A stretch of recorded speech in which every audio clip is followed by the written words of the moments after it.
네, 오늘 주신 하나님의 말씀 보도록 하겠습니다. 사도행전 19장 1절에서 20절 말씀을 저와 여러분이 교독하겠습니다. 사도행전 19장 1절에서 20절까지의 말씀을 교독하는데 제가 1절부터 읽도록 하겠습니다. 아볼로가 고린도에 있을 때에 바울이 윗지방으로 다녀 에베소에 와서 어떤 제자들을 만나 이르되 너희가 믿을 때에 성령을 받았느냐? 이르되 아니라 우리는 성령의 계심도 듣지 못하였노라. 바울이 이르되 그러면 너희가 무슨 세례를 받았느냐 대답하되 요한의 세례니라. 바울이 이르되 요한이 회개의 세례를 베풀며 백성에게 말하되 내 뒤에 오시는 이를 믿으라 하였으니 이는 곧 예수라 하거늘. 그들이 듣고 주 예수의 이름으로 세례를 받으니 바울이 그들에게 안수하매 성령이 그들에게 임하심으로 방언도 하고 예언도 하니 모두 12사람쯤 되니라.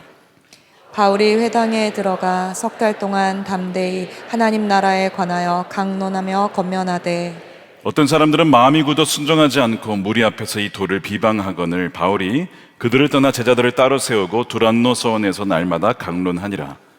2해 동안 이같이 하니 아시아에 사는 자는 유대인이나 헬라인이나 다 주의 말씀을 듣더라. 하나님이 바울의 손으로 놀라운 능력을 행하게 하시니 심지어 사람들이 바울의 몸에서 손수건이나 앞치마를 가져다가 병든 사람에게 얹으면 그 병이 떠나고 악기도 나가더라. 이에 돌아다니며 마술하는 어떤 유대인들이 시험삼아 악기 들린 자들에게 주 예수의 이름을 불러 말하되 내가 바울이 전파하는 예수를 의지하여 너희에게 명하노라 하더라.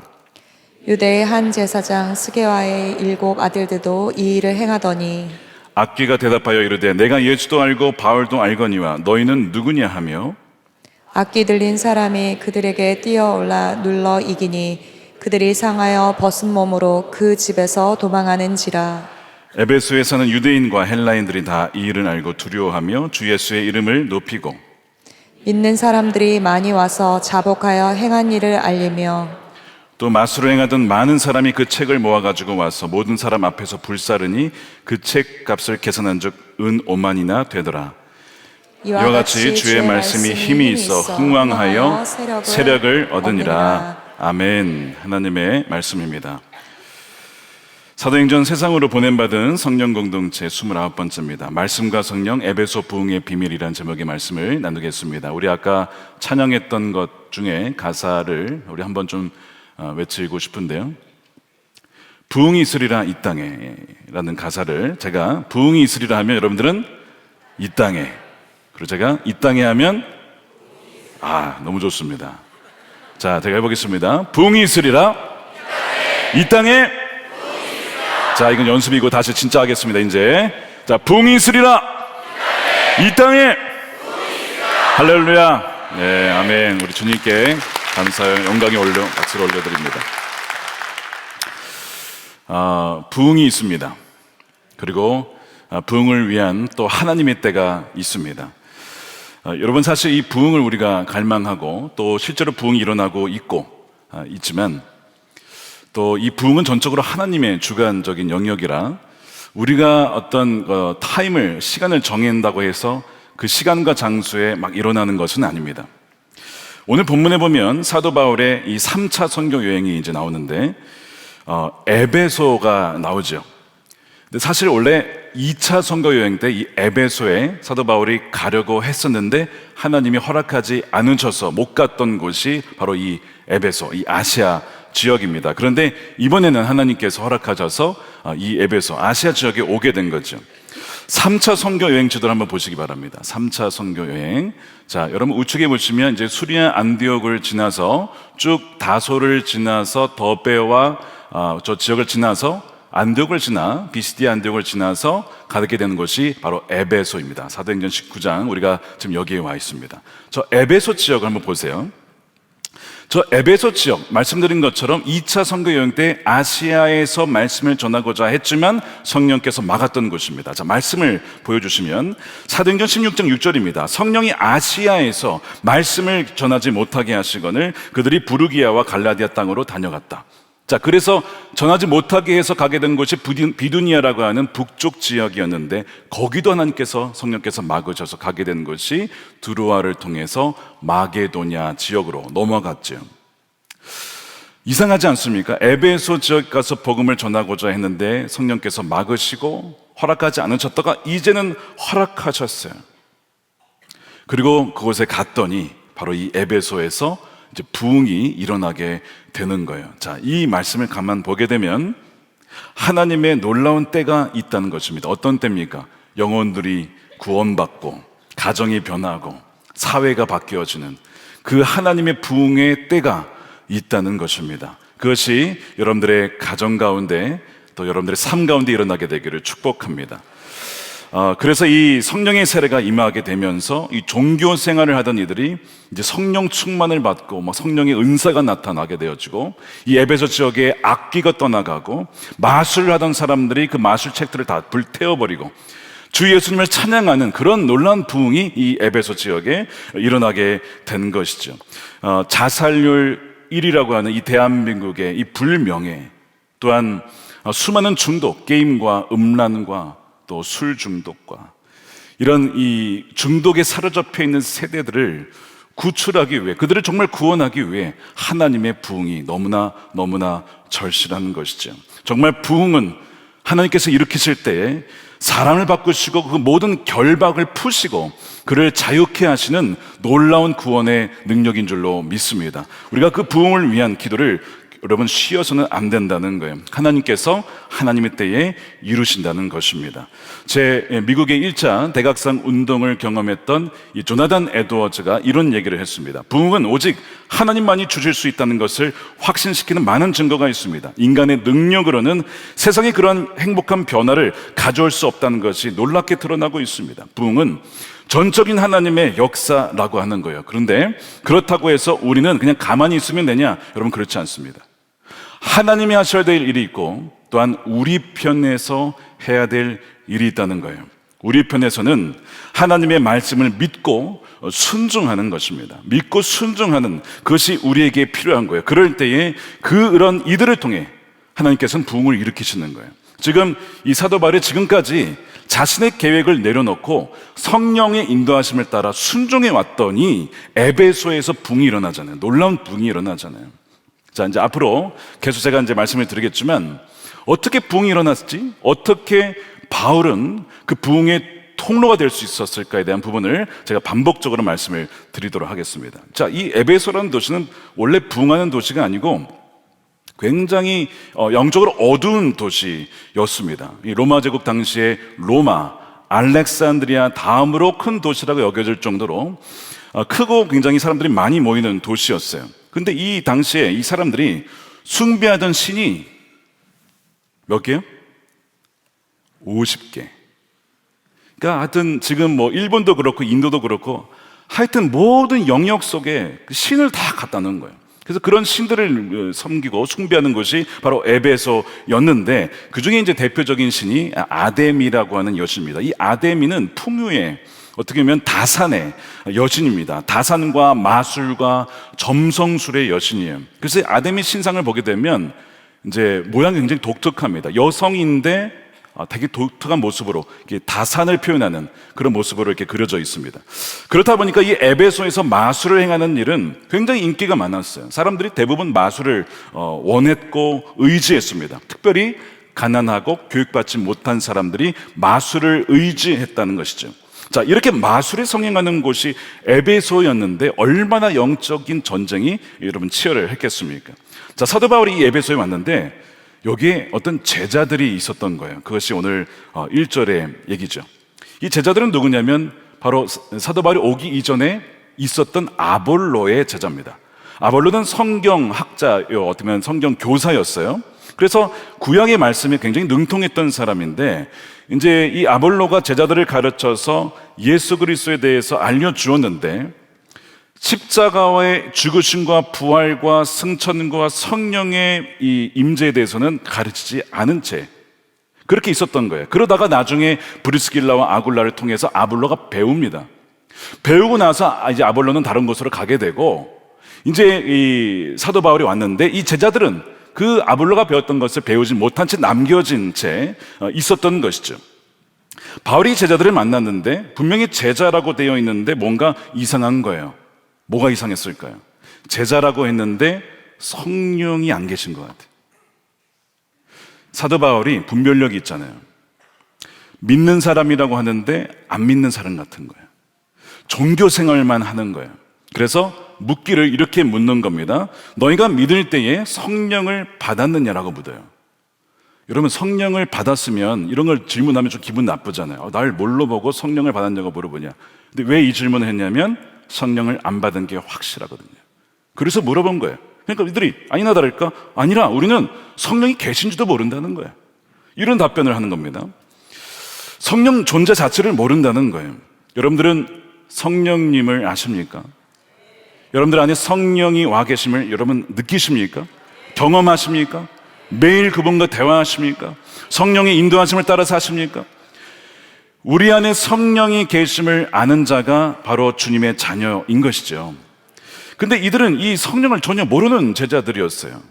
그러면서도 신앙생활을 지금 하고 있었던 것이죠.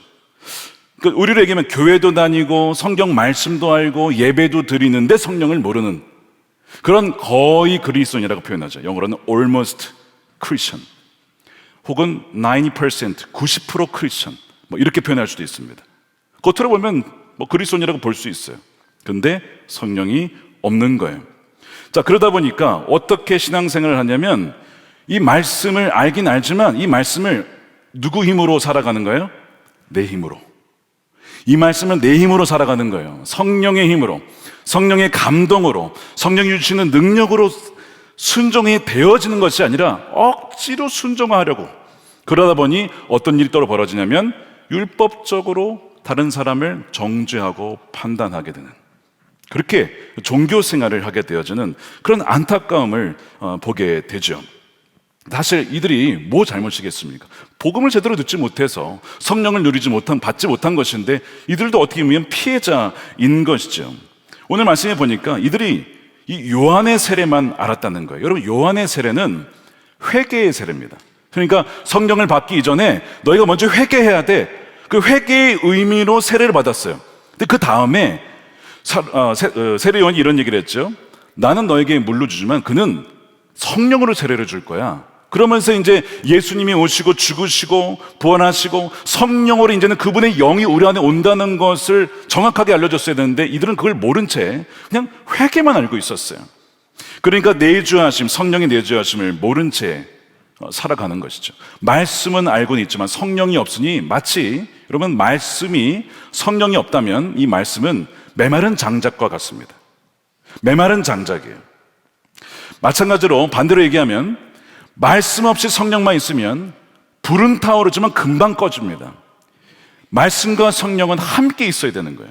그래야 불타오르고 그것이 오래 가고 또한 그것이 변화시키는 능력이 되는 것입니다. 근데 이들에게는 말씀은 있는데 성령은 없는, 그래서 영혼이 이렇게 거듭나지 않은 상태에서 뭔가 활력이 없는 상태에서 그렇게 살아가는 그런 신앙생활을 하고 있었던 것이죠. 여러분들의 한번 신앙생활을 점검해 보세요. 여러분, 성령님이 여러분들 안에 계시기 때문에 어떤 일을 당해도 잠시 우리가 거기에 상황이 눌릴 수는 있지만 성령이 안에 계시면 그 로마서에 의하면 증거가 무엇입니까? 우리 안에 평안이 있다는 거예요. 평안. 여러분들한테 평안이 있으십니까? 진짜 풍랑이 일어나고 내 삶을 막 뒤흔들지만 그러나 내 안에 이런 어떤 말을 표현할 수 없는 평안이 있다면 그것이 바로 성령이 내주하시는 증거라고 하는 것이죠. 그래서 생명력이 있기 때문에 바로 말씀을 사모하고 주님을 사모하고 더 주님과 함께 동행하고자 하는 그 갈망이 있다는 것입니다. 근데 이들은 이제 성령을 모르기 때문에 또 알지 못하기 때문에 어려운 신앙생활을 하고 있었던 거예요. 여러분, 우리 안에 성령이 계시면 분명히 알 수 있다라고 성경은 얘기합니다. 고린도전서 3장 16절입니다. 우리 함께 읽어보겠습니다. 시작. 너희는 너희가 하나님의 성전인 것과 하나님의 성령이 너희 안에 계시는 것을 알지 못하느냐. 우리 안에 성령이 계시다는 거예요. 그리고 성령이 계시면 성령의 열매가 나타나요. 사랑의 열매, 기쁨의 열매, 화평의 열매, 오래 참음의 열매, 온유의 열매, 이런 것들이 쫙 맺혀나게 되는 것이죠. 그래서 이 성령이 없는 자들에게 이런 두려움뿐만 아니라 또한 어떤 걱정들이 막 밀려오죠. 그래서 종교 생활을 하게 되는데 종교 생활은 두려움 때문에 하게 되는 겁니다. 신앙생활을 내가 이렇게 하면 하나님이 나를 혼내실 거야, 내가 이렇게 해야만 하나님이 노여움을 푸실 거야. 여러분, 이건 종교 생활이에요. 이들이 성령이 없이 그런 종교 생활을 하고 있었는데 성령이 임하시면 우리가 하나님을 무서운 하나님, 물론 하나님은 우리가 두려워해야 될, 경외해야 될 하나님이시면 단지 그런 두려운 하나님만이 아니라 아빠 하나님이 된다는 거예요. 아빠 하나님. 자, 로마서 8장이죠. 15절에 너희는 다시 무서워하는 종의 영을 받지 않고 양자의 영을 받았기에 우리가 아빠, 아버지라고 부르짖느니라. 성령의 친히 우리의 영과 더불어 우리가 하나님의 자녀인 것을 증언하시나니. 여러분들, 우리 하나님을 아버지라고 부르는데 전혀 이상이 없으십니까? 우리가 일대 양육할 때 늘 점검하는 거잖아요. 근데 그것이 여러분, 우리는 당연해 보여도 안 믿는 이들에게 이것이 자연스럽지가 않은 거예요. 우리 안에 성령이 계시는 증거죠.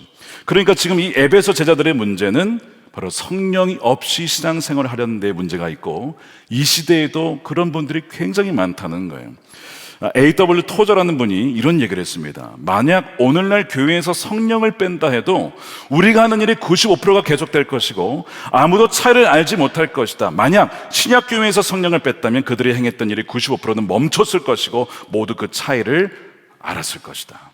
자, 여러분들은 이런 감각이 있으십니까? 내가 지금 하는 일에 꼭 그것이 교회의 일만이 아니라 우리가 하는 섬김의 모든 일터에서의, 모든 가정에서의 모든 일 속에 내가 성령이 없이 하려고 하는구나. 여러분, 이것을 알아차릴 수 있으시겠습니까? 그리고 이것이 성령의 역사구나, 이걸 분별하실 수 있겠어요? 너무나 중요한 부분입니다. 앞으로 제가 이따도 말씀을 드리겠지만 이제는 인공지능 시대, AI 시대입니다. 이제 지식으로는 따라갈 수가 없어요. 근데 무엇이 차별화를 만드느냐? 여러분, 인공지능은 성령이 없습니다. 성령의 역사가 일어날 수가 없죠. 그런데 사람에게는 영혼이 있고 성령이 임하시기 때문에 성령의 역사는 사람을 통해서만 일어나게 된다는 거예요. 근데 이것을 분명하게 우리가 훈련받지 못하고 성령의 인도하심과 성령의 역사를 분별하지 못하면 사실은 더욱더 어려운 시대를 우리는 맞이하게 될 것입니다. 자, 그래서 이 온전한 말씀을 듣지 못하고 또 복음의 결핍이 이들에게 성령 세례의 부재로 이어지게 돼요. 그래서 사도 바울이 한 것이 무엇이냐면 복음을 다시 정확하게 들려준 거였어요. 그것이 5절입니다. 그들이 듣고 주 예수의 이름으로 세례를 받는데 바울이 그들에게 안수하며, 여러분, 안수를 그냥 넘어가시면 안 됩니다. 히브리서에도 이 안수라는 측면이 우리 이 기독교 신앙의 중요한 측면이라고. 목사 안수할 때도 그냥 하지 않습니다. 손을 얹죠. 하나님의 어떤 그 성령의 능력과 하나님의 임재가 손을 통해, 사람을 통해 일어난다는 거예요. 사람에게 능력이 있는 것이 아니라 성령께서 그런 식으로 일하신다는 것입니다. 그래서 이 안수가 나오는 거예요. 바울이 그들에게 안수함에 성령이 그들에게 임하심으로 방언도 하고 예언도 하니 모두 12사람쯤 되니라. 이 방언과 예언은 이제 성령의 은사예요. 그래서 이것이 이 성령의 역사가 드러나고 있다는 것을 보여주죠. 바로 이 성령 충만이 이 정상적인 그리스도인의 모습이어야 합니다. 자, 이렇게 성령이 임하고 부흥을 맞이하기 위해서 하나님의 역사가 있고 우리가 해야 될 일이 있어요. 우리가 해야 될 일이 무엇일까요? 성령께서 역사하시도록 갈망하고 기도하고 또한 말씀을 증거하고 말씀을 읽고 그것을 우리의 것으로 여기는 것입니다. 특별히 말씀을 계속 여러분들의 가정 속에서 자녀들에게 또한 주위 사람들에게 말씀을 계속 전하는 것, 여러분 굉장히 중요한 부흥의 도구가 된다는 거예요. 자, 사도 바울이 오늘 여기에서 계속 하는 일이 무엇이냐면 순종하여 하나님의 말씀을 전하는 겁니다. 내일 관계전도 세미나가 몇 시에 있다고요? 2시에. 자, 말씀을 계속 전하는 거예요. 자, 8절 보시기 바랍니다. 바울이 회당에 들어가 석 달 동안 담대히 하나님 나라에 관하여 강론하며 권면하되, 3개월 내내 한 일이 이거예요. 말씀을 계속 전하는데 영어로 보니까 담대하게 전했고, 그 다음에 reasoning, 즉 논리적으로, 또한 persuading, 설득시키면서 그 말씀을 계속 폭포수와 같이 쏟아 넣는 겁니다. 그렇게 했더니 이제 나중에 여러분 에베소 부흥이 일어나요. 그러니까 에베소 붕이 일어나기 이전에 그 전에 있었던 일이 무엇이냐면 순종하여 말씀을 읽고 묵상하고 그것을 전하는, 이 전하는 누군가의 이 순종의 역사가 있었기에 부흥이 일어났다는 것이죠. 그런데 이제 이 말씀을 전하는데 어떤 사람들은 그걸 받아들이지만 어떤 사람들은 마음이 굳어서 받아들이지 않는 겁니다. 자, 9절 보세요. 어떤 사람들은 마음이 굳어서 순종하지 않고, 아마 회당이었으니까 유대인이었겠죠. 무리 앞에서 이 도를 비방하거늘 바울이 그들을 떠나 제자들을 따로 세우고 두란노손에서 날마다 강론하니라. 진리의 말씀을 전하고 누군가에게 복음을 전하고 전도를 하면 갈등이 일어납니다. 또 도전을 받고 또한 모욕을 당하기도 합니다. 여러분, 진리는 빛이기 때문에 여러분 영적 전쟁이에요. 말씀을 선포하면, 전하면 빛이기 때문에 어둠의 세력이 탁 부딪힙니다. 그리고 빛 가운데 어둠이 드러나요. 그래서 이게 갈등이 안 일어날 수가 없어요. 복음을 전하면 갈등이 일어납니다, 여러분. 이거는 피해갈 수가 없는 거예요. 그 갈등을 피하기 위해서 복음을 전하지 않는다, 여러분, 그건 더 큰 위험이죠. 복음을 증거하여서 빛으로 어둠을 밝혀내야 됩니다. 그리고 진리를 전하지 않으면 더 갈라집니다. 진리를 전하지 않으면 왜 더 갈라질까요? 사람들이 거짓에 속으니까. 거짓에 속으니까. 마귀의 거짓 속삭임이 속으니까. 그거를 믿고 있으니까 진리가 전해졌을 때 확 드러나게 되죠. 이미 다 마귀에게 속고 있는 거예요. 지금 이들이 마음이 굳어 있는 이유가 뭐예요? 마귀가 심은 거죠. 예수는 죄인으로 죽은 거 아니냐, 메시아 아니다, 사람이었다, 이런 식으로 계속 거짓을 심어졌기 때문에 진리가 들어가지 못하는 거예요. 딱 갈라지게 되죠. 저는 기도하기를 정말 이 진리의 말씀을 전하는 것을 두려워하지 않고, 전도하기를 두려워하지 않고, 여러분들의 아직 믿지 아니하는 가족을 위해서 간절히 기도하며 담대하게 사도 바울과 같이 복음을 전할 수 있는 여러분 되시기를 축복합니다. 자, 이렇게 돼서 진리를 전하지 않으면 여러분, 그들은 죽는 거예요. 너무나 안타까운 것이죠. 마음이 굳어 순종하지 않는 이들이 있었어요. 너무나 안타까운 일입니다. 하지만 그렇다고 해서 안전할 수 있겠습니까? 그래서 사도 바울이 뭘 했냐면 믿는 소수의 사람들을 데려다가 두란노손이라는 곳에서 계속 말씀을 전하는데, 이제는 2년 내내 말씀을 전합니다. 2년 내내 포기하지 않고 말씀을 어마어마하게 전하는 거예요. 반대하는 사람들과 싸우지 않았습니다. 갈등을 이렇게 반대했을 때, 막 비방했을 때 같이 싸운 게 아니라 그냥 피했어요. 너무나 안타깝죠. 정말 불쌍한 사람들이지만, 그러나 말씀을 계속 전해야 했기 때문에 믿는 사람들과 함께 이 두란노손에서 계속 하나님 나라의 말씀을 증거하게 되는 거예요. 그것이 10절입니다. 2해 동안 이같이 하니, 자, 어떤 일이 벌어지느냐? 아시아에, 그 소아시아죠, 사는 자는 유대인이나 헬라인이나 다 주의 말씀을 듣더라. 당시에 에베소 사람들이 오전 11시에서 오후 4시까지 낮잠을 잤답니다. 뭐 더워서 그랬겠죠. 그래서 그 시간을 활용해서 계속 두란노손에서 하루에 5시간씩, 일주일에 엿새씩 2년간 약 3,000시간을 투자를 해서 본인의 모든 에너지와 시간을 거기에 쏟아 부은 거예요. 근데 쏟아 부었을 때 별로 아무런 일이 없었어요. 처음에는 몇 명 믿는 사람 나타나긴 했지만, 근데 나중에 이 시간이 지나니까 어마어마한 부흥의 역사가 일어나게 되는 것입니다. 그래서 그 다음에, 자, 11절 보십시오. 하나님이, 자, 그 다음에 2년 내내 말씀을 전하는데, 그러면서 일어난 일이 하나님의 바울의 손으로 놀라운 능력을 행하게 하시니, 12절에 사람들이 바울의 몸에서 손수건이나 앞치마를 가져다가, 아마 그가 이제 이 텐트 메이커를 했으니까, 메이킹을 했으니까 아마 그 손수건이나 앞치마를 가져가다가 간 것 같아요. 병든 사람에게 얹으면 그 병이 떠났던 거예요. 놀라운 역사죠. 악기도 나가는 거예요. 하나님께서는 그런 방식으로도 역사하실 수 있습니다. 어떤 물건을 통해서 역사하실 수 있죠. 우리가 하나님의 역사를 한정 짓지 말아야 된다는 거예요. 17절에 에베소에 사는 유대인과 헬라인들이 다 이를 알고 두려워하며 주 예수의 이름을 높이고, 주님께서는 이런 일들을 정말 종종, 정말 특별히 아주 영적으로 어두운 곳에 특별히 이런 일을 행하실 때가 있습니다.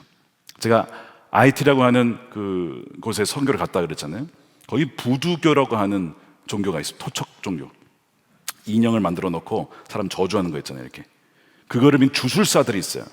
제가 이제 그 선교사님을 뵀더니 거기서 종종 부딪히는 거예요. 그 부두교 주술사와 이 선교사님의 대결인 거예요. 그럼 누가 이길까요? 선교사님이 이기죠. 선교사님이 이기는 게 아니라 예수님이 안에 계시니까 이기는 거예요. 주술사를 완전히 묶어놓는 거예요.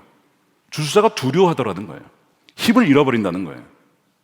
제가 이제 그 얘기를 들으면서 이 사도행전의 역사가 지금도 곳곳에서 특별히 이 암흑의 세력이 강한 곳에 더더욱 나타난다는 것을 분명히 보게 돼요. 자, 18절에 믿은 사람들이 많이 와서 자복하여 행한 일을 알리며, 스스로 그냥 와가지고 이제 그걸 보고 하나님이 살아계시구나, 주 예수님이 정말 우리의 왕이시구나, 엎드리고 주님께 나오는 이들이 일어났다는 것이죠. 에베소의 놀라운 부흥의 역사인데 이것이 우리 교회에도, 이 지역에도 일어나게 될 줄로 믿습니다.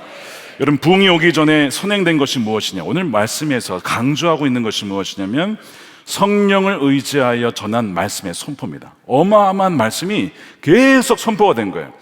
그러니까 하나님의 진리를 선포하는 것, 놀라운 부흥의 수단이라고 하는 것이죠. 여러분들의 주위 사람들에게 또 자녀들에게 계속 말씀을 한번 전해보세요. 어떤 일이 일어나느냐? 그 아이들이 말씀을 듣고 언젠가는 때가 되면 그 내면에서 성령의 불이 막 일어나게 되는 것이죠. 조나단 에드워즈가 이런 얘기를 했습니다. 모든 그리스도인들의 의무가 뭐냐? 하나님이 그들을 보내준 곳에서 최선을 다해 그것이 뭐냐면 말씀 진리를 전하는 것을 계속 촉진하는 것이다. 그래서 하나님이 예상치 못했던 부흥을 보내실 때까지 그냥 수동적으로 기다리지 말고 세 가지 구체적인 수단을 계속 실행하라는 거예요. 첫 번째, 전도하는 거. 두 번째, 진리를 전파하는 거. 세 번째가 연합기도입니다. 연합기도. 저희가 지금 새벽기도, 그리고 화요중보기도, 수요예배, 목요일날 비상구국 기도회, 그 다음에 금요일날 성령집회, 계속 새벽과 저녁마다 기도회가 있고 말씀이 선포되어지고, 이게 다 뭐 하는 겁니까? 하나님께서, 성령께서 역사하실 수 있도록 그 환경을 만드는 거예요. 우리가 그것을 조작할 수는 없습니다. 어떻게 우리는 만들 수는 없어요. 그러나 우리가 기도로 모이고 기도회로 모이고 말씀을 믿고 우리가 선포하고 이것을 우리 안에 마음에 새길 때에 성령께서 각 사람 가운데, 또한 교회 가운데 하나님의 때에 놀라운 부흥을 일으킬 줄로 믿습니다. 그렇기 때문에 우리는 계속 모여서 기도하고 말씀을 증거해야 된다는 거예요. 자, 그런데 이 말씀을 전할 때에 그냥 말씀이 아니라, 자, 오늘의 이제 핵심입니다. 이 말씀에 성령이 더해질 때에만 이게 강력한 역사가 일어나는 거예요. 자, 기억하십시오. 말씀과 성령이 따로따로가 아니라 이 두 개가 같이 연합될 때, 하나가 될 때 그것은 굉장한 힘이 됩니다. 여러분, 에베소서 6장에 보면 하나님이 전신갑주를 입으라 얘기를 하면서 유일한 무기 하나를 얘기하는데 그 무기가 뭡니까? 성령의 검이죠. 근데 그 성령의 검이 뭐예요? 하나님의 말씀이잖아요. 자, 17절 보십시오. 에베소 6장 17절에 구원의 투구와 성령, 누가 이걸 잘못 읽어가지고 자꾸 성경의 검이라 그러는데 아니에요, 여러분. 성경의 검 아니고 성령의 검이에요. 성령의 검, 곧 하나님의 말씀을 가지라. 말씀을 성령이라고 표현했어요. 왜죠? 여러분, 말씀은 성령이 영감되어, 성령의 영감으로 지어진 거예요. 하나님의 말씀이면서 성령의 음성이면서 목자의 음성이면서 성령으로서만 해석이 되어지고 성령으로서만 들려질 수 있는 것이 이 성경입니다. 그렇기 때문에 성령으로 읽지 않으면 이 말씀은요, 그냥 솔직히 아무런 능력이 없게 될 수 있는 거예요. 성령과 말씀이 결합이 될 때만 이것은 강력한 성령의 검이 되어서 견고한 진을 파하고 무너뜨리고 흉악의 결박을 끊어내는 강력한 능력이 된다는 것입니다. 자, 그래서 이 2년간 폭포수와 같은 말씀을 이 사도 바울이 전할 때에 어떻게 전했을까요? 성령을 힘입어서 전하는 그 말씀을 전했던 것이죠. 그냥 전한 게 아닙니다. 에베소에 강력한 견고한 증거와 수많은 우상 숭배가 있었던 것이기에 이 에베소 6장에 보면 이 도시가 어떤 도시냐 이렇게 얘기를 하잖아요. 자, 12절입니다. 우리의 씨름은 혈과 육을 상대하는 것이 아니다. 통치자들과 권세들, 이 어둠의 세상 주관자들과 하늘에 있는 악한 영들을 상대함이라. 그러므로 하나님의 전신갑주를 취하라. 악한 날에 너희가 능히 대적하고 모든 일을 행하기에 서기 위함이라. 이게 지금 에베소의 형편이에요. 그리고 우리의 전반적인 다 이 도시들의 영적인 상태이죠.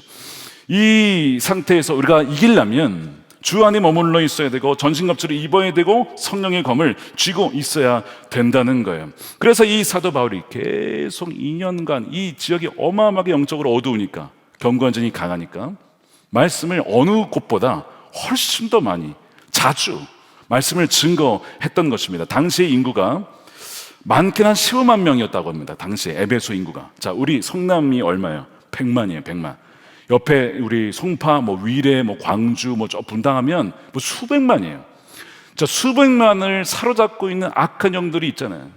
사람들을 속이고 정말 지옥으로 끌고 가는 악한 영들이 있단 말이에요. 자, 그들을 대적하려면 우리가 얼마나 말씀을 더 증거해야겠습니까? 얼마나 우리가 더 기도해야 되겠습니까? 그러니까 사도 바울이 2년 내내 그걸 했다. 그럼 우리는 각자 정말 맡은 바 위치에서 말씀과 기도로 나아갈 때에만 그 견고한 진이 무너질 수가 있다는 것이고, 그렇게 주님께서 반드시 역사하실 것입니다. 우리가 그것을 믿고 기도해야 된다는 거예요. 사실 우리가 24시간 중에 하루에 자는 시간 빼고 나머지 시간을 보면 우리가 항상 무엇인가에 영향을 받습니다. 그것이 뉴스든 미디어든 유튜브든 무엇이든 간에 보고 듣는 것에 우리는 계속 뭐 되고 있냐면 형성이 되고 있어요. 근데 그것이 좋은 것일 수도 있는데 마귀가 심어주는 거짓 사상에 의해서 우리가 형성될 수도 있습니다. 마귀는 계속 우리에게 쉬지 않고 24시간 우리를 계속 마귀의 자녀로 우리의 가치관과 생각을 바꾸려고 해요. 특별히 누구에게? 여러분, 다음 세대들에게, 어린 시절부터. 그러니까 여러분, 다음 세대 아이들에게 말씀과 기도의 환경이 노출시켜주는 게 얼마나 중요해요. 일주일에 한두 시간 가지고 되겠습니까? 여러분, 택도 없는 거예요. 택도 없는 거예요. 마귀는 그냥 일주일 내내 그냥 가는데 일주일에 한두 시간 가지고 되겠냐고요. 그러니까 우리가 이 환경에 노출될 수 있도록 아이들만이 아니라 우리 어른들도 어떻게 하면 우리 가정에서, 어떻게 하면 우리 직장에서, 어떻게 하면 우리 모임에서, 어떻게 하면 내가 운전할 때 계속해서 주님과 동행하고 말씀을 묵상하고 할 수 있는 환경 속으로 우리가 들어갈 것이냐, 이건 너무나 중요한 이슈인 거예요. 왜냐하면 이것이 사도 바울이 이 에베소에서 했던 일이에요. 2년 내내 그 말씀을 강력하게 전했을 때 엄청난 부흥의 역사가 일어났거든요. 부흥은 우연히 일어나는 것이 아니라 하나님의 역사이지만 우리 편에서 감당해야 될 역할이 있다는 거죠. 여러분, 말씀드린 것처럼 말씀과 성령이 결합이 돼야 돼요. 말씀만 가지고는 여러분 이런 일이 일어납니다. 자, 2023년 6월에 독일의 성 바울 교회라는 곳에서 300명이 모였어요. 여러분, 이렇게 300명이 모였는데 누가 설교했는지 아십니까? AI 목사님이 설교했습니다. AI 목사님이 회중 앞에서 예배를 인도하면서 40분간 설교와 기도와 찬양을 인도했어요. 이제 모습은 아바타의 모습으로 나타났는데 흑인 남성인데 사람 똑같이 생겼어요. 사람이에요. 메시지를 전했어요. 성경적인 메시지를 전했습니다. 과거에 매이지 말고 우리 현재의 도전에 직면하여 죽음에 대한 두려움을 어떻게 극복하느냐, 예수 그리스도에 대한 신뢰를 놓치지 말고 붙잡고 나아가라. 완전 성경적인 메시지를 AI 목사님이 전했습니다. 그러니까 말씀을 전한 거죠. 말씀에 근거해서 말씀을 전한 거예요. 어떻게 됐을까요? 이제 이 성도들의 피드백이 왔어요. 메시지 자체는 신학적으로 문제가 없는데 뭐가 없는 거예요? soulless라고요. 영혼이 없는, spiritless, 성령이 없는 그런 설교였다. 그러니까 이런 걸 아무리 말씀을 들어도 부어도 성령이 없는 말씀에 생명을 낳지 못하니까 차갑고 냉랭하게 그렇게 되어버리는 것이죠. 근데 앞으로 이런 일들이 계속 벌어질 겁니다. 벌어질 거예요. 단지 그냥 말씀이 맞다고 해서, 옳다고 해서, 신학적으로 건전하다고 해서 여러분 되는 게 아니라 그 말씀에 그 영혼을 향한 눈물과 아픔과 그 긍휼이 없으면 그 말씀은 그냥 메마른 말씀이 되고 만다는 것이죠. 자, 그래서 여기 보면 오늘 본문에 무슨 얘기가 나오냐면 성령이 없는 말씀, 순종이 없는 믿음인데 예수님을 찾는, 예수님의 이름을 부르는 이들이 나와요. 그들에게 능력이 있을까요? 여러분, 아무런 능력이 없습니다. 누구냐면 14절에 보면 유대한 제사장 스게와의 7 아들이 사도 바울을 보니까 막 병도 낫게 하고 막 귀신도 쫓아내니까 그 능력을 갖고 싶어가지고 흉내를 냅니다. 자, 그 13절이에요. 이 돌아다니며 마수라는 어떤 유대인들이 시험 삼아 악기 들린 자들에게 주 예수의 이름을 불러 말하되 내가 바울이 전파하는 예수를 의지하여 너에게 명하노라. 그러니까 14절에 유대의 한 제사장 수교의 아들이 이 일을 똑같이 합니다. 했는데 악귀가 대답을 하죠. 마귀가 이렇게 대답을 했습니다. 자, 15절입니다. 악귀가 대답하여 이르되 내가 예수도 알고 바울도 아는데 너희는 누구냐 하며 악귀 들린 사람이 그들에게 뛰어올라 눌러 이기니 그들이 상하여 벗은 몸으로 그 집에서 도망하는지라. 악귀를 잡으려고 갔다가 악귀에게 오히려 도망침을 당하는 창피를 당했어요. 지금 이 악귀가 하는 말을 가만 들어보면 바울도 알고, 예수님은 당연히 알고, 바울도 알고 있었어요. 지옥의 세계에서 유명한 자라고 말씀드렸죠. 야, 그 바울 조심해야 돼. 그거 잡히면 우리 다 고객 다 뺏기는 거야. 이 지옥에서 다 천국으로 가. 그놈 조심해. 그놈이 못 움직이게 블랙리스트에 올랐다니까, 지금 바울이. 근데 여러분, 제가 한번 말씀드렸죠? 여러분들 지옥의 블랙리스트에 올랐습니까? 그놈 진짜 조심해야 돼. 맨날 일터에서 복음 전한다고 기도하고 있고 그냥 말씀 전하고 있고 그러고 있어. 그게 진짜 조심해야 된다. 야, 팀 다 보내. 이런 식으로. 과연 우리가 얼마나 블랙리스트에 올랐을까? 한번 궁금하지 않으세요, 여러분? 이 스교의 아들들은 예수님의 이름을 부르긴 했는데, 사용하긴 했는데 예수님을 따르지 않았어요.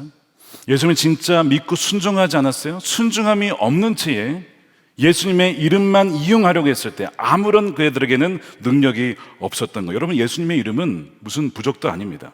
마법이 있는 것도 아니에요. 예수님의 이름을 부른다는 것은 나와 그분이 안다는 것이고, 나도 그분을 알고 그분도 나를 알고 인격적인 관계 속에 있다는 것이고, 내가 그분의 말씀에 순종하기에 그분은 우리를 보호해 주신다는 거예요. 여러분, 언약의 개념이 그겁니다. 성경에 나오는 언약이 너희가 나를 믿고 순종할 거야? 그럼 내가 너희를 지키고 보호하고 인도할 거야. 이게 언약이거든요. 하나님께서 먼저 다가가셔서 품어주신 거예요. 그런데 우리 백성들 측면에서도 믿고 순종하는 게 이 언약의 핵심이었습니다. 그러면 내가 보호해 준다는 거예요. 왜 지금 사도 바울의 이 말에 예수님의 이름으로 하는 것에 왜 마귀가 도망가느냐? 하나님께서 사도 바울의 말에 권세를 주신 거예요. 사도 바울이 믿고 나에게 순종하여 지금까지 왔잖아요. 그러니까 내가 너의 말에 권세를 줄게. 마귀가 떠나가고 병든 자가 낫고 심지어 너의 옷만 갖다 놔도 병든 자가 낫는 그 은혜를 내가 줄게. 여러분들, 우리가 이것을 사모하는 마음이 있었으면 좋겠습니다. 물론 여러분들, 표적은 이렇게 생각하시면 돼요. 이 표적은 성경에서 기적이라고 하지 않고 표적이라고 하잖아요. 표적은 사인판, 그러니까 이 표지판과 같은 거예요. 표지판. 왜 표지판이냐? 표지판은 무엇인가를 가리키는 거예요. 이런 기적과 어떤 이 병든 자가 낫고 귀신 쫓아내는 것은 이 자체가 목적이 아니고 뭘 가리키는 거예요? 예수님이 우리의 왕이시고 우리의 구세주시고 하나님 나라가 있다는 것을 가리키는 표지판입니다. 여러분, 운전하실 때 표지판이 계속 있어요? 가끔 있습니다. 가끔. 부산에서 서울 올라올 때 서울까지 300km 있네, 이 방향이 맞네. 그리고 한참 가다가 다시 서울 150km 남았다, 또 나오죠. 그리고 또 가는 거예요. 그래서 우리 삶에 이런 기적이, 이런 표적이 날마다 일어나는 건 아닙니다. 방황하는 분들이 있어요. 믿음에 하나님 살아계신가? 내 삶에 정말 역사하시는 거 맞나? 그럴 때 주님께서 이런 걸 딱 보여서 너가 잘 가고 있어. 나 너와 함께 하고 있어. 표지판 보여주는 거예요. 너 그대로 쭉 가면 돼. 흔들리지 마. 이런 표적은 표지판이기 때문에 계속 있는 게 아니에요. 마찬가지로 이 표지판 같은 이 표적이 우리 삶에 때로는 없어도 여러분, 그것 때문에 너무 낙심하지 마십시오. 오히려 그 없는 상황 속에서도 주님을 믿고 순종해 나가는 것이 더 귀한 것이죠.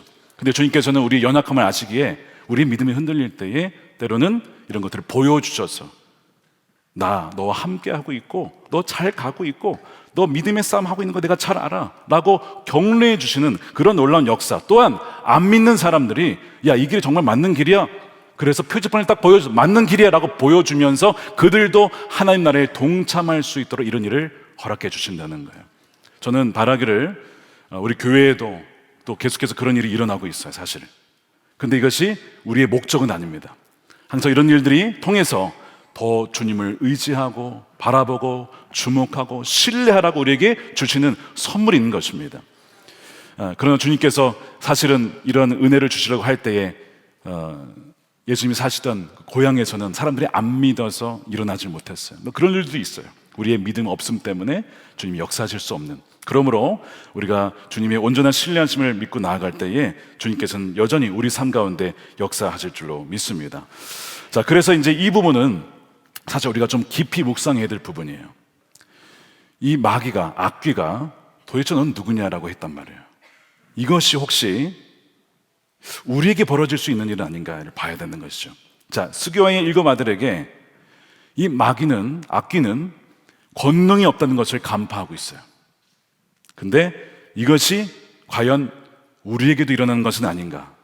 그래서 우리가 정말 예수님의 권능과 예수님의 역사가 우리의 삶에도 일어나고 있는가, 여러분 그것을 한번 점검해 볼 필요가 있습니다. 성경은 경건의 모습만 있고 경건의 능력이 없는 자가 있을 수 있다고 말씀합니다. 여러분 우리에게 이제는 이 마지막 시대에 정말 이제는 성령의 역사와 권능이 함께 일어나면서 전쟁을 치러야 될 시기에 더욱더 그렇기 때문에 우리 모든 그리스도인들이 이 에베소 말씀처럼 하나님이 전신갑주를 입고 또 하나님이 성령의 검을 가지고 이 견고한 전을 쓰러뜨릴 수 있는 그런 능력이 있는 그리스도인들이 되시기를 주님의 이름으로 축원드립니다. 자, 이 교회는요 승리하는 교회고 마귀의 진을, 음부의 권세를 무너뜨리는 교회잖아요. 마태복음 16장 18절에 너는 베드로라, 내가 이 반석 위에 내 교회를 세우리니 음부의 권세가 이기지 못하리라. 음부의 권세를 무너뜨리는 것이죠. 자, 어떻게 무너뜨립니까? 야고보서에 이렇게 되어 있어요. 자, 4장 7절입니다. 그런즉 너희는 하나님께 복종할지어다. 그러면 마귀를 대적하라, 너희를 피하리라. 하나님을 가까이 하라. 그리하면 너희를 가까이 하시리라. 두 마음을 품은 자들아, 마음을 성결하게 하라. 하나님도 섬기고 우상도 섬기고 그렇게 하면 안 된다는 거예요. 온전히 하나님만을 의지하고 순종하고 복종하는 이들에게 하나님께서 그런 마귀도 쫓아낼 수 있는 권능을 주신다는 거예요. 종종 이렇게 기도 받으러 오시는 분들 중에 이렇게 막 악령에 시달려서 오시는 분들이 있어요. 그래서 안수 기도를 딱 하면 이런 반응이 있습니다. 아 뜨거, 아 뜨거, 아 뜨거. 마귀가 얘기하는 거예요. 마귀가 성령으로 기도하면 마귀가 견뎌하지 못해요. 이거는 사람이 하는 일이 아닙니다. 근데 이 주님께서는 우리에게 귀신을 쫓아낼 수 있는 능력을 이미 주셨다고 말씀하는데 여기 뭐라고 되어 있냐면 하나님께 복종하는 자에게 하나님께서는 그 은혜를 주신다는 거예요. 사실 이제 이 젊은 세대에 자살 충동을 받고 여러 가지 이상한 소리를 듣는다는 친구들이 있습니다. 여러분 다 그게 마귀의 역사거든요. 뭐 다 그것이 귀신 들렸다라고 볼 수는 없겠지만 지금도 얼마나 교묘하게 영혼들을 속여서 정말 스스로 목숨을 끊게 하려고 막 속이는지 몰라요. 귀신들이 얼마나 많은지 모릅니다. 오늘 이 말씀대로 정말 우리 믿음으로 주 예수님을 믿고 순종하여 나아갈 때에, 또한 선포할 때에, 또한 믿음으로 나아갈 때에 악귀가 떠나가는 역사가 여러분들 통해 일어나게 될 줄로 믿습니다. 우리 그것을 가지고 기도했으면 좋겠어요. 자, 그래서 오늘 이 19절에 보니까 계속해서 하나님의 역사가 일어나는데 막 그냥 이 마술책들을 이제 막 태우고 막 회개하고 뭐 돌아서는 일이 일어나게 됩니다. 19절에 마술을 행하던 많은 사람이 그 책을 모아가지고 와서 모든 사람 앞에 불사르고 막 다 태우는 거예요. 어마어마한 그 금액의 돈을 이 책을 다 태우는 겁니다. 20절에 이와 같이 주의 말씀이 힘이 있어 흥왕하여 세력을 얻으니라. 자, 이것이 부흥입니다. 에베소의 부흥이었어요. 자, 근데 비결이 뭐였다고요? 말씀과 성령입니다. 우리가 매일 말씀을 묵상하고 말씀 함께를 통해서 여호수아 우리 본문을 하고 있고 또 매일 성경 읽기 본문을 하고 있잖아요. 여러분 이것이 왜 하자는 거예요? 계속 말씀에 우리가 노출이 되어지고 하나님 말씀을 통해서 우리가 계속해서 그분의 그 말씀을 들음으로써 믿음이 자랄 수 있도록 하나님께서 우리를 그렇게 만들어 가시는 거거든요. 에베소 부흥의 비결은 말씀인데 이것이 성령이 결합됐을 때 강력한 힘이 돼요. 자, 설명을 드릴게요. 이 말씀과 성령이 어떻게 결합되느냐.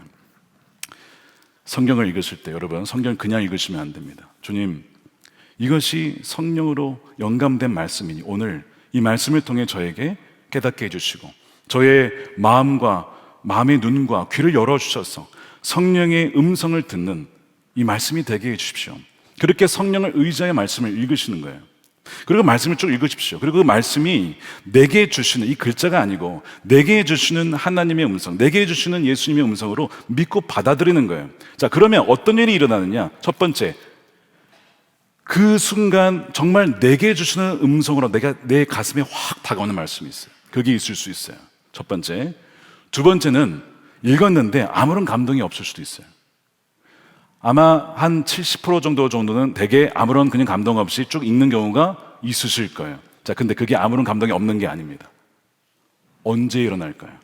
순간 어려운 일이 당했을 때. 아까 우리 현정자매 고백했던 것처럼 수술실 딱 누웠는데 순간 떠오르는 말씀이 뭐였어요? 다니엘서 말씀이 딱 떠오르죠. 성령께서 생각나게 하시리라. 여러분, 이것이 성령과 말씀이 결합되는 형태로 다가오는 겁니다. 성령의 검이 뭐냐? 왜 성령의 검이냐? 말씀이 내가 읽었어, 다 알아. 근데 이것이 문자였는데 어느 날 성령께서 내게 음성으로 그 말씀을 생각나게 하시면서 나에게 진짜 들려주는 음성으로 들려주는 거예요. 그때 우리의 심령에 이것이 그냥 말씀이 아니라 진짜 살아있는 주님의 음성으로 확 들리면서 믿음이 확 들면서 주님께서 치유하시겠구나 마음이 드는 거예요. 이런 식으로 말씀이 역사하신다는 거예요. 그러니까 여러분, 말씀을 안 읽으면 성령께서 어떻게 생각나게 하냐고, 성령께서 여러분들이 어떻게 대화를 거시겠냐고요. 그러니까 말씀을 마치 이렇게 읽을 때 나는 말씀을 읽어도 잘 기억이 안 나. 마치 무슨 이렇게 콩나무에 물 주듯이 물이 쭉 다 빠져나가. 근데 나중에 보면 콩나물이 자라있죠. 그와 비슷해요. 말씀을 쭉 읽다 보면 갑자기 어느 어려운 순간에 혹은 그냥 일을 하다가 갑자기 말씀이 생각나는데 그것이 우리에게 주시는, 깨닫게 하시는 주의 음성이 되면서 강력한 역사가 됩니다. 자, 오늘 이 20장에도 보면 사도 바울이 에베소의 장로들을 이제 청하에 나중에 이제 20장 뒤에 보면 작별 인사를 할 때에 그가 이렇게 고백을 해요.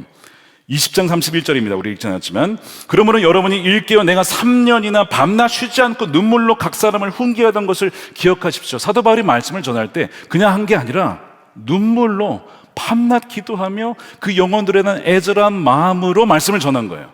훈계한 거예요. 이것이 성령과 말씀의 결합입니다.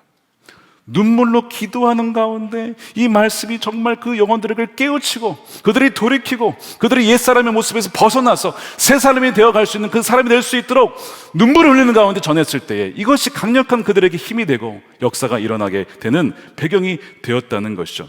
어떤 마음으로 전했을까?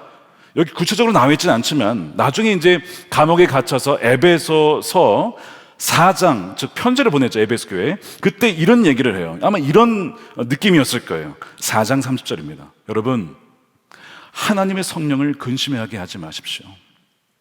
그 안에서 여러분들이 구원의 날까지 인치심을 받은 하나님의 백성들입니다. 근데 왜 성령께서 근심하게 하는 일을 하십니까? 라고 하면서 눈물을 아파하는 거죠. 모든 악독과 노함과 서로 막 싸우는 거예요. 분냄과 떠드는, 막 뒤에서 막 욕하고 험담하고 비방하고, 모든 악의와 함께 버리십시오. 서로 친절하게 하며 불쌍히 여기십시오. 용서하십시오. 하나님이 그리스도 안에서 너희를 용서하심과 같이 하십시오. 너무나 긍휼의 마음으로 이들에게 눈물로 분명히 편지를 썼을 거예요. 아마 이런 식으로 에베소에 있을 때에도 말씀을 전했던 거죠. 그러니까 그 말씀과 성령의 역사가 같이 일어나게 되면서 그 지역이, 부흥이 일어나게 된 것입니다. 여러분, 말씀과 성령이 결합해요. 그 말씀이 여러분들의 심령에 새겨지고 또한 그것을 잃어버리고 또한 지금 돌아오지 않은 영혼들에게 그 마음으로 전하는, 복음을 전하는 여러분들이 되시기를 축복합니다. 1836년 23살의 한 젊은 스코틀랜드의 목사님이 성 베드로 교회 담임 목사로 부임했습니다. 23살에. 당시 그 지역에 맡아야 될 성도들이 한 4,000명 정도 됐어요. 그 지역의 이름은 던디라고 하는 지역입니다. 그런데 이 지역이 어떤 지역이었냐? 미신이 판을 치고 막대한 돈을 거래하며 막 각종 폐습이 횡행하는 도시였습니다. 그러니까 이 목사님이 첫 그 도시의 인상이 이런 거였어요. 아, 이 도시는 우상에게 내어진 도시구나. 굳어진 마음이 있는 곳이구나. 그렇지만 거기에 눌린 것이 아니라, 이 목사님 대단하죠? 뭐라고 이제 선포를 하냐면 이 도시가 변화될 줄로 믿는다고 선포를 한 거예요. 예수님 이름으로. 제가 새벽 기도 또 갔다가 6층에 저는 엘리베이터를 안 타고 반대로 내려옵니다. 왜 그럴까요? 걸어 다니고 싶어가지고. 아니, 그게 아니고 반대로 나가면 뭐가 보이는지 아십니까? 송파와 위례와 도시가 다 보입니다. 남한산성과. 그리고 기도하는 거예요. 주님, 저곳에 있는 영혼들을 주님 인도해 주시고 주께로 돌아오게 해 주시고 이 도시가 변화되게 해 주십시오. 그리고 내려오면 뭐가 보이냐? 복정동이 보이는 거기 앞에 또 가보셔야 알아요. 그 어딘지. 6층 올라가서 반대편 엘리베이터 반대편 내려가시면 뒤로 나가면 복정동이 또 보여요. 그럼 복정동이 또 보고 기도하는 거죠. 그리고 내려오는 거예요. 그래서 반대로 나가요, 저는. 근데 지금 이 목사님이 이런 상황에서 그 도시에 아예 그냥 믿음으로 선포를 해버렸어요. 자, 이분이 건강이 썩 좋은 분이 아니었습니다. 근데 교회들을 방문하면서 또 성경 공부를 인도하고 기도와 묵상과 또한 책을 막 저술하면서 막 열정적인 사역을 그 2년간 했습니다. 근데 너무 열심히 해가지고 건강이 상했어요. 강도 높은 사역 때문에 결국 2년 만에 건강이 악화되어서 잠시 이제 그 지역을 떠나야 했습니다.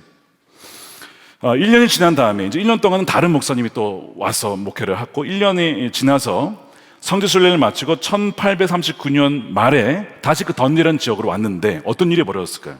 부흥이 일어난 거예요, 그 지역에. 부흥이. 이렇게 됐어요. 그 새로운 목사님이 윌리엄 번스라는 목사님인데 이분이 이제 목회를 하는데 사람들이 그렇게 마음이 강팍했던 사람들이 이 진리의 말씀에 반응하면서 마음이 관통하면서 이제 이 저녁마다 예배를 하게 되는 거예요. 저녁마다 모여서 남자들도 그렇고 여자도 그렇고 막 기도하고 막 찬양하고 수많은 이들이 늦은 시간까지 교회에 나와서 예배하고 하나님을 경외하는 이런 것까지 임하고요. 또한 교회에 39개 기도 모임이 생기고 그 중에 5개는 어린이들이 자발적으로 기도 모임을 만들어서 어린아이들끼리 또 기도하는 뭐 이런 일들이 막 벌어진 거예요. 어떻게 이런 일이 벌어졌을까? 2년간 이분이 기도하고 선포하고 말씀을 계속 전했거든요. 믿음으로 전했거든요. 그러니까 이분이 눈물로 밭을 갈고 씨를 뿌린 거예요. 이분이 누구냐? 로버트 맥체인이라는 목사님입니다. 로버트 맥체인. 여러분 맥체인 성경 읽기 아시죠? 네, 우리는 맥체인 성경 읽기로 알고 있는데 그분이에요. 그리고 그를 이었던 잠깐 이었던 윌리엄스 번스 목사님 두 분이 한 분은 씨를 뿌리고 말씀을 전하고 하나는 이제 토양에 물을 주며 나중에 이제 열매를 거두게 된 거죠. 이 맥체인 목사님의 일기를 보면 그는 아침마다 이렇게 일어났대요. 어떻게 하면 더 많은 영혼을 주님께로 인도할 수 있을까? 이 생각을 하지 않고 일어났지만 단 한 번도 없었다는 거예요. 늘 영혼을 어떻게 주님께로 인도할 수 있을까? 산책하면서 그의 마음에 엄습한 생각은 이거였대요. 나의 성도들이 천국이나 지옥 둘 중에 한 곳으로 가겠구나. 여러분, 이 말씀은 진리잖아요. 천국 아니면 지옥입니다. 중간은 없어요. 여러분들은 어디로 가고 계시고 여러분들의 가족은 어디로 가고 있습니까? 그러니까 이 목사님이 늘 그 마음에 그 영혼에 대한 부담으로 그 눈물을 가지고 기도하며 말씀을 전하게 되는 거예요. 그래서 이 맥체인 목사님의 영성의 비결은 새벽에 일어나 말씀을 읽고 찬양하고 기도로 시작하고 맥체인 성경 읽기를 만들어서 하루에 4장씩 성경을 체계적으로 읽게 하고 그 다음에 눈물의 기도가 이분의 영성의 비결이었습니다. 이분이 29살의 나이로 주님의 부름을 받습니다. 일찍 돌아가셨어요. 너무 건강을 생각하지 않고 사역을 하는 바람에 일찍 부름을 받았어요. 나중에 이제 6개월 뒤에 어떤 목사님이 이제 이 맥체인 목사님의 교회를 방문해서 그 맥체인 목사님의 영성의 비결이 무엇인지를 찾으러 왔습니다. 근데 그때 아마 교회에 계시던 사찰 집사님이신지 모르겠는데 안내를 하더래요. 어디로 안내하냐면 그 목사님의 서재로 가더니 가져서 손을 얹으십시오. 그리고 그 위에 머리를 묻고 우십시오. 이렇게 하더래요. 그 다음에 두 번째는 강단으로 데려가더니 역시 강단에서 역시 손을 펴시고 그 위에 머리를 묻고 우십시오. 이 얘기를 하더래요. 이것이 바로 맥체인 목사님의 비결이었습니다. 영혼에 대한 긍휼의 마음과 눈물의 기도가 바로 그분의 영성의 비결이었다는 거예요. 그것이 바로 말씀과 성령의 결합에 되어 놀라운 부흥의 역사를 일으켰던 것이죠. 그분이 이제 사역이 거의 끝나갈 때 이제 죽기 얼마 전이에요. 이런 얘기를 하셨어요. 여러분, 저는 오래 살 것을 기대하지 않습니다. 저도 여러분들도 모두 죽을 것입니다. 이 교회는 다른 목사가 올 것이고 다른 성도들로 또한 계속 채워질 것입니다. 여러분이 죽고 나서는 회개, 중생, 은혜 아마 더 이상 없을 것입니다. 죽고 난 뒤에는 더 이상 어떤 목사도 여러분들에게 설교하지 않을 것입니다. 그러므로 여러분, 지금이 바로 은혜와 거듭남의 시간입니다. 바로 지금입니다. 바로 지금 이 시간을 여러분 놓치지 마십시오. 여러분, 이 맥체인 목사님에 대한 기록을 마틴 로이드 목사님이 부흥이라는 책에 이렇게 기록했어요. 맥체인 목사님이 강단에 오르면 말도 하기 전인데 수많은 사람들이 흐느끼어 울기 시작했다는 거예요.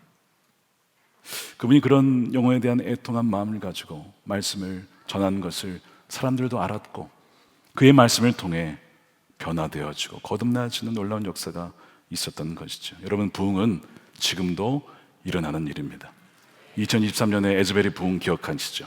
거기에 이 사라 토마스 벌드윈이라는 분이 남긴 기록에 보면 이렇게 되어 있습니다. 16일 동안 믿음을 재건하는 젊은 세대의 눈물에 저는 젖은 눈을 보았습니다.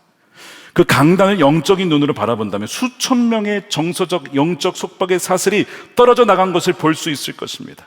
저는 예수님을 만나며 중독과 어둠의 영향에서 자유를 찾은 청년들, 사람들, 갱신과 소명을 발견하고 온전함을 경험한 남녀들의 얼굴에서 기쁨을 보았습니다.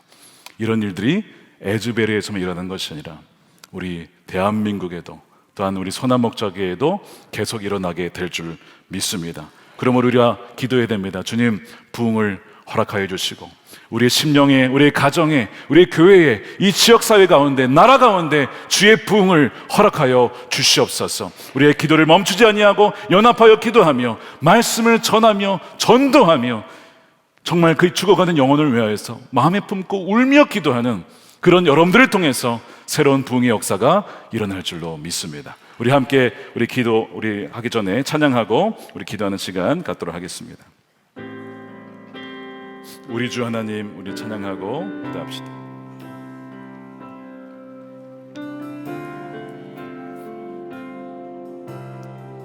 우리 주 하나님, 우리 주 하나님, 그 영광과 존귀를 받기에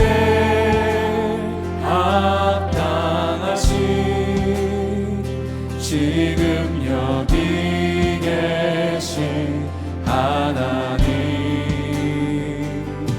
온 천지 만물을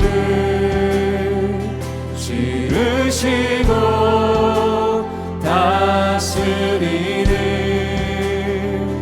큰 권능과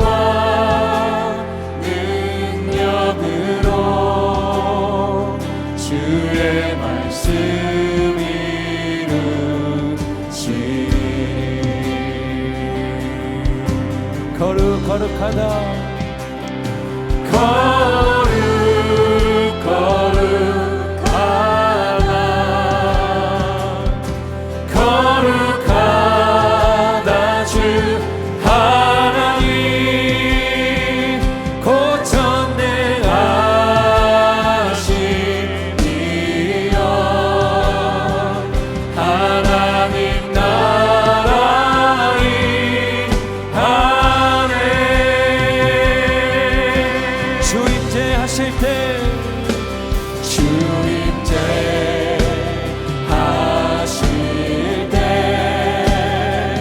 모든 만물 경배하리.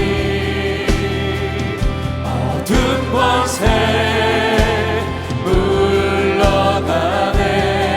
오셔서 다스리소서.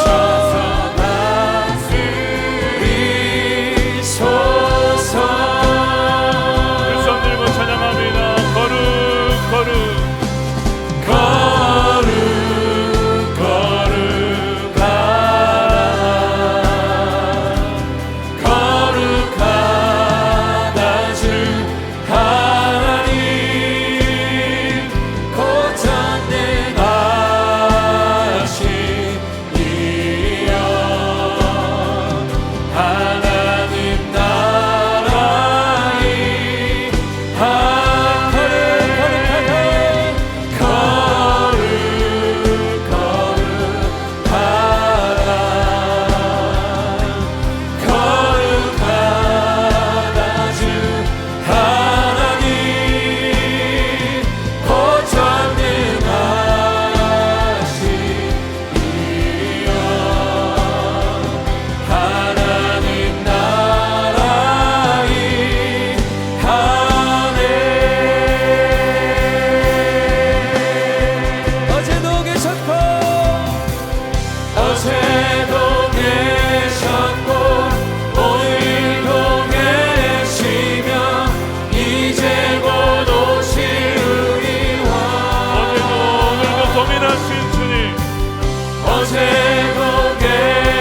기도하겠습니다.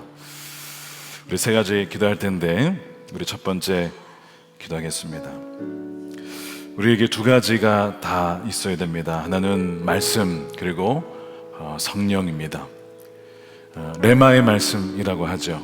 들리는 음성, 말씀을 통해서 우리의 심령 가운데 들려지는 그 말씀이 얼마나 강력한지 그 모든 두려움과 염려를 떠나가게 하는 것입니다. 이 시간 우리 함께 기도할 때 주님, 성경의 말씀이 우리에게 주시는 선한 목자와 성령의 음성으로 들려지는 그 은혜를 부어 주옵소서. 말씀을 성령의 정의명하심으로 깨닫고 그 말씀 그대로 순종하게 하여 주옵소서. 예배와 기도의 자리마다 성령의 임재가 충만하고 주의 말씀과 성령의 검이 힘이 있어 영혼이 살고 가정이 살아나고 다음 세대가 살아나는 역사를 부어 주시옵소서. 우리 주여 한번 들고 기도하겠습니다. 주여,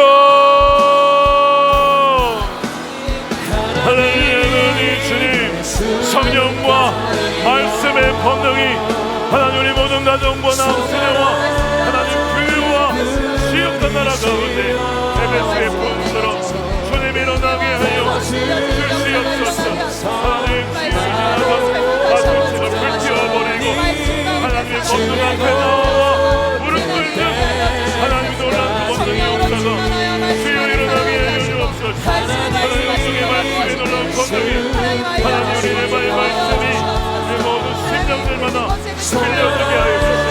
하나님 문자가 아니라 생명이 있는 말씀으로 성령의 말씀으로 주여 우리 모든 심령을 하나님 깨부시고 심령의 심정을 아버지 살아계신 말씀으로 것과 아버지 하나님의 영과 골수를 찔러 쪼개는 생명의 그 말씀이 되게 하소서.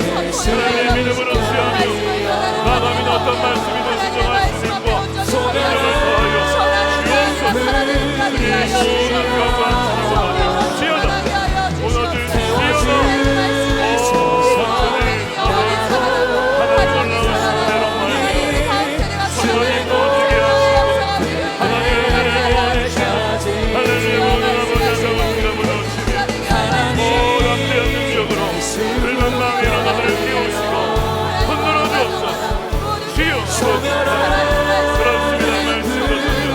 함께 역사하는 교회, 한 성령이 불타는 교회, 말씀으로 충만한 교회, 예수님이 주인 되시는 놀라운 주여 주세요. 하나님 부흥의 역사를 경험하며 나아가는 하나님의 역사를 더하여 주옵소서. 할렐루야. 주님 찬양합니다. 과거의 부흥이 아니라 하나님 현재에도 내일도 아버지 미래에도 하나님의 부흥의 놀라운 새롭게 하시며 또 생각하여 하나님의 역사를 더하여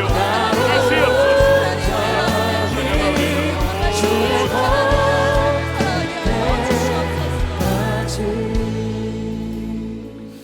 우리 두 번째로 기도할 때 우리 맥체인 목사님 강단에서 서재에서 영혼들을 위한 눈물의 기도를 그치지 않았다고 했습니다. 주님, 우리에게 이 눈물의 은혜를 허락하여 주옵소서.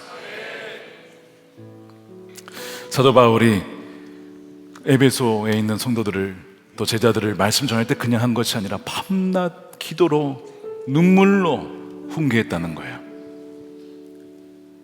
성령을 근심하게 하지 마십시오. 당신들은 인치심을 받은 자들인데 왜 세상 사람들처럼 살아가려고 하십니까? 얼마나 안타까웠는지 눈물로 훈계했다는 것입니다. 주님, 이 시간에 우리에게 메마른 심령이 있다면 성령의 담비를 부어 주옵소서. 영혼을 긍휼히 여기고 불쌍히 여기며 지금도 주의 진리를 알지 못하고 주님을 알지 못하여 헛된 우상을 쫓아 살아가는, 돈과 명예와 성공을 쫓아 하나님 살아가는 너무나 많은 사람들 있습니다. 맥체인 목사님이 늘 그것을 가지고 마음에 짓눌림이 있었다고 했잖아요. 우리 성도들이 천국 아니면 지옥인데, 천국 아니면 지옥인데, 늘 저도 기도하는 것이 그겁니다. 주님, 우리 선한목적교회에 오는 어떤 분이라도 마당만 밟고 가지 않게 해주시고 어느 한 명도 어두운 곳에 쫓겨나 이를 울며 이른 가는 이가 없고 정말 생명의 문으로 돌아가 그 나라에 다들 구원받는 백성들이 되게 해달라고. 이 시간 우리 함께 눈물의 기도를 드릴 수 있도록, 그리고 서로 그런 말씀의 훈계가 있는 그런 공동체가 되게 해달라고 기도했으면 좋겠는데요. 주님, 사도 바울이 에베소의 도란노 소원에서 날마다 강론하고 제자들에게 눈물로 훈계처럼 영혼을 향한 눈물이 마르지 않게 하여 주옵소서. 사랑의 기도와 참된 말씀의 권면이 끊이지 않는 살아있는 공동체가 되게 하여 주옵소서. 내 마음 가운데 잃어버린 영혼들, 죽어가는 영혼들, 지옥에 가는 영혼들을 향한 그 위로 눈물이 메마르지 않도록 주의 목자의 마음을 우리에게 부어 주시옵소서. 우리 전들과 함께 통성으로 기도하도록 하겠습니다. 주여,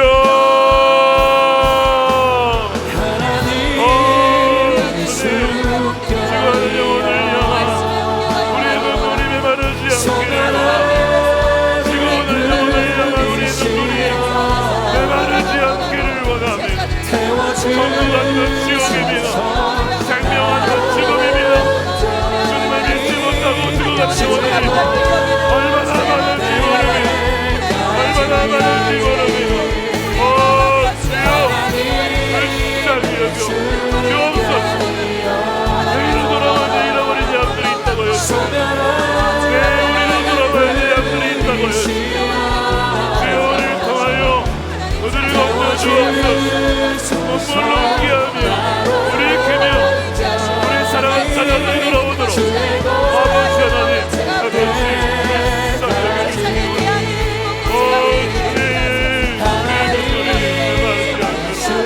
목자의 심정, 선한 목자의 마음, 한 영혼을 끝까지 포기하지 않는 주님의 그 마음을 주여 담기를 원합니다.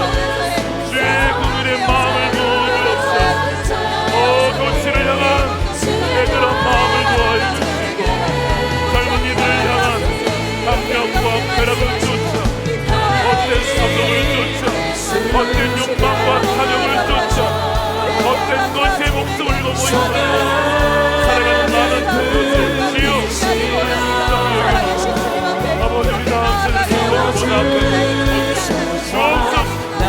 우리 눈물이 넘쳐나기를 원합니다. 공포수하다시에 나아가기를 원합니다.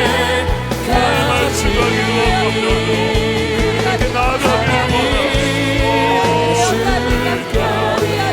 아버지에게 마음으로 주여를 기도하며 나아가겠습니다.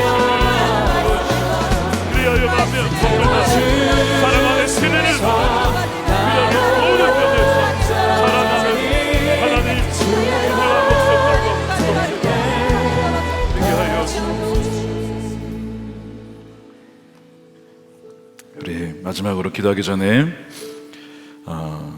오늘도 우리 간절한 마음으로 여러분들 혹시 환우들을 위해서 기도하실 분들이나 여러분 자신을 위해서도 가족을 위해 기도하실 분들 올라와서 기도하셔도 되겠습니다. 또한 오늘 기도 받으실 분들은 앞으로 나오시면 여러분들을 위해 주의 마음으로 기도해 드리도록 하겠습니다. 사도 바울이 안수하였을 때에 성령의 충만함을 입었던 것처럼 성령의 놀라운 기름 부으심이 여러분들 가운데 충만하게 부어질 줄로 믿습니다. 우리 세 번째로 기도하겠습니다. 에베소는 흑암의 세력이 있었던 곳입니다. 물론 그가 가는 곳곳마다 다 그리했지만 특별히 그 에베소 지역에 사로잡고 있는 악한 어둠의 영들이 있었습니다. 이 시간 우리 기도할 때 주님, 흑암의 세력이 무너지고 주 예수 그리스도의 이름이 높아지게 하여 주시옵소서. 어둠에 결박된 영혼들이 있습니다. 여러분, 지금도 중독의 게임과 음란과 정말 온갖 중독에 사로잡혀 있는 특별히 이 다음 세대 또한 청년들이 있습니다. 주님, 흉악의 결계를 끊어 주시옵소서. 어둠에 결박된 영혼들이 풀어지게 하여 주옵소서.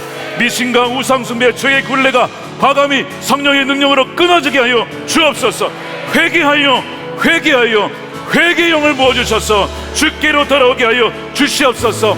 예수님의 이름만 높아지게 하여 주시고 말씀과 성령의 능력이 실제로 드러나 이 땅에, 이 교회에, 한국교회 가운데 부흥의 불길이 타오르게 하여 주옵소서. 우리 주여 한번 외치고 기도하겠습니다.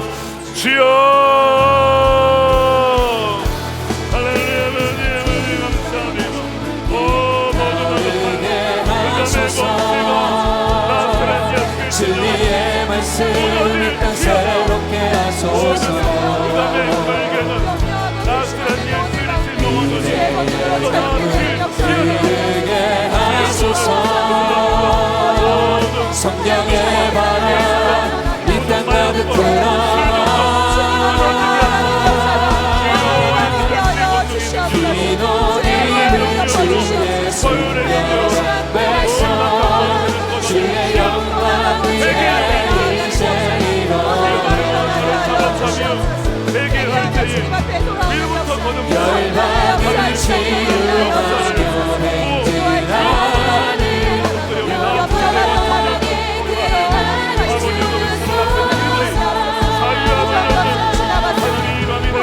것이 되었도다 말씀하시는 주님 하나님, 새 것이 되는 역사하옵소서.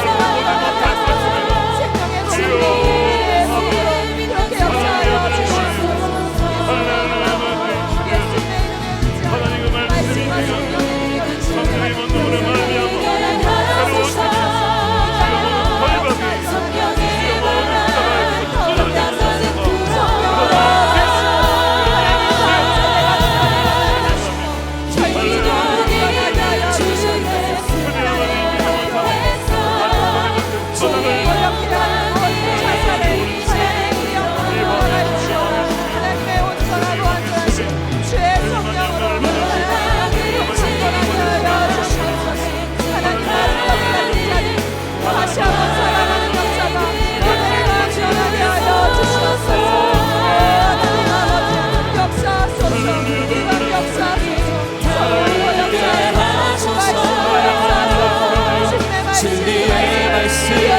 새롭게 하소서.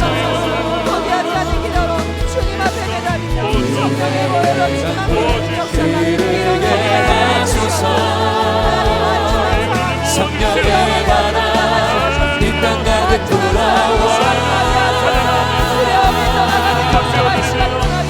기도님은 주의 숨겨 백성 주의 영광 위에 이제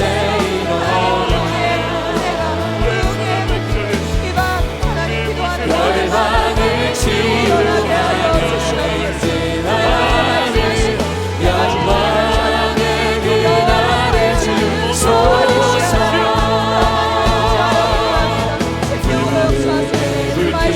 타오르게 하소서. 진리의 말씀 이 땅 새롭게 하소서.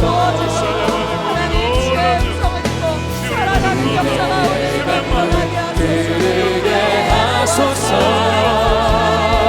성령의 바람 이 땅 가득 불어와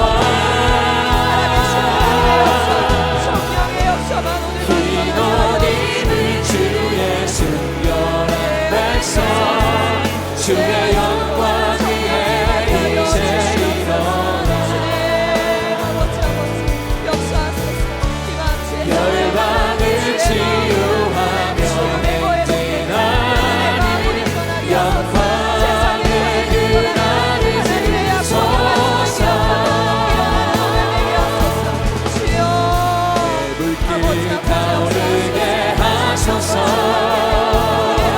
진리의 말씀 이 땅 새롭게 하소서.